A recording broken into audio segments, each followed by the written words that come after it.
establishment media ramps up Iraq intervention so Obama can be a hero saving us from al-Qaeda in Iraq. I want to spend at least 30 minutes today on this, but I want to go pull all the articles to prove it. I don't want to just say all this on air. I want to make a really big deal out of this. In fact, I may shoot a special report at the end of the show if I've got the energy, because I get exhausted after the show for a couple hours.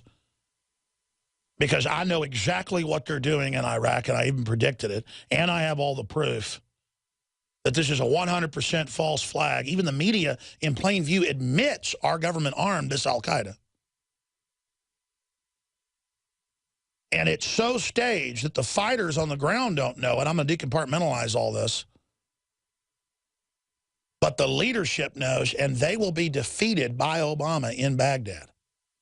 Now, what will really happen is they've paid them off, and then the commanders will tell them to stop attacking. And that came out with the Shiites and the Sunnis, that large contingents were being paid by mercenary groups. Remember when this came out in the news? They caught British SAS dressed up like al-Qaeda killing Shiites, and it was to get stuff stirred up again to keep the war going, to destabilize the country. While troops are really getting blown up, like Staff Sergeant Joe Biggs got blown up in Iraq and Afghanistan, I know. He can tell that story. He's sitting right here.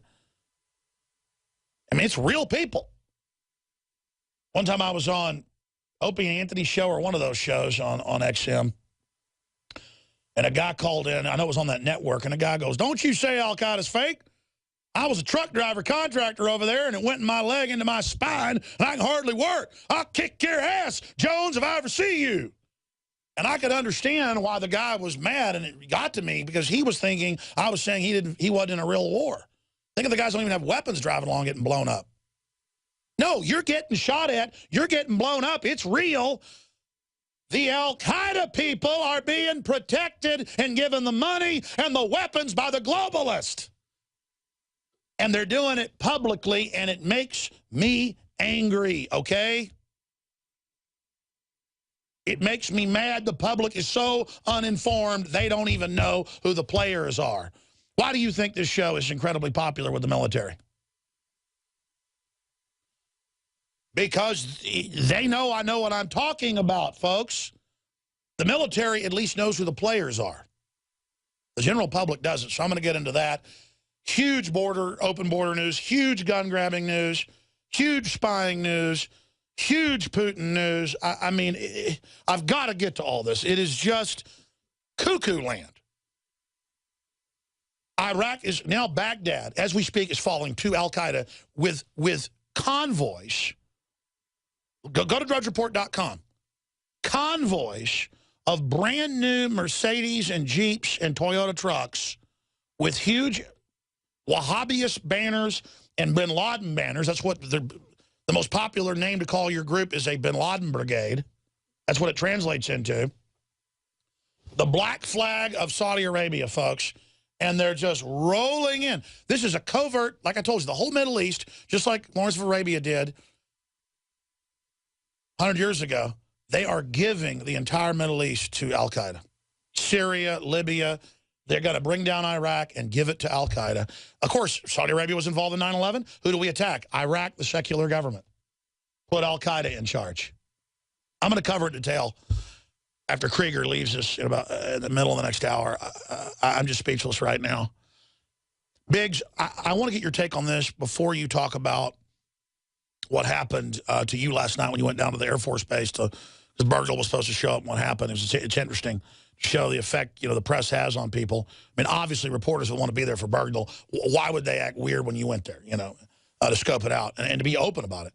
I want to briefly talk about that, but that all pales in significance to how do you take something so obvious and so simple, but so obvious and simple and so over the top, people can't even register it, that we have to invade Iraq now to kick al-Qaeda out when the door was open and the weapons were given to them. We've been talking about it ad nauseum, writing hundreds of articles about it, giving them a Western base to attack Syria, Western base in Iraq, predicting all of this.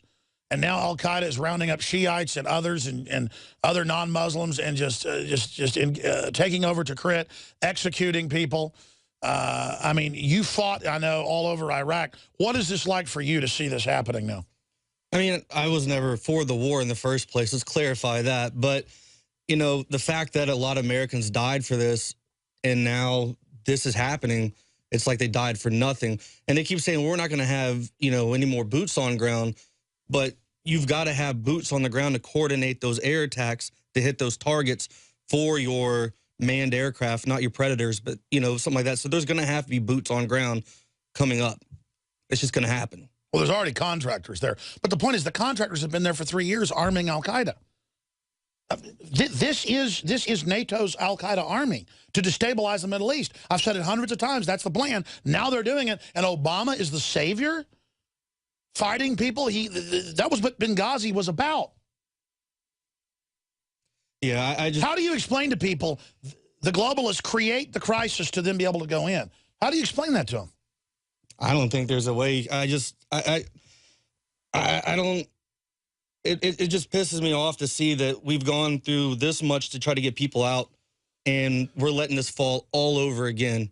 I mean, it's for nothing. It's a slap in the face. It's another failure for us. Just watching this every day, it just breaks my heart to see it. And like you said, the contractors who go out there, who drive the trucks, those guys are getting killed left and right all the time, just in drones. I mean, 25-year-old guys with families just getting blown up every day, and you never hear about it. For nothing now. And I think it's interesting that it's perfectly timed with them saying, well, we're going to, you know, pull out and stop having a big of reach in the foreign, you know, countries. We're going to focus on home. And then now all of a sudden, oh, sorry, we can't. We got to go back to Iraq. We thought we were going to pull it. But where's the congressional investigations? Yeah. We finally got them to go. Why have we given al-Qaeda a base in western Iraq, one in eastern Iraq to attack Iran? And now that very group is taking over because Saudi Arabia is being given the whole Middle East as their deal for participating in 9/11. Wow. This transcends Obama. This is beyond. And the thing is, it's not my opinion. It's hiding in plain view. You are watching the best of the Alex Jones Show, weekdays from 11 a.m. to 2 p.m. Central. Watch live at Infowars.com/show or become a member of InfoWarsNews.com and help us take resistance to the next level.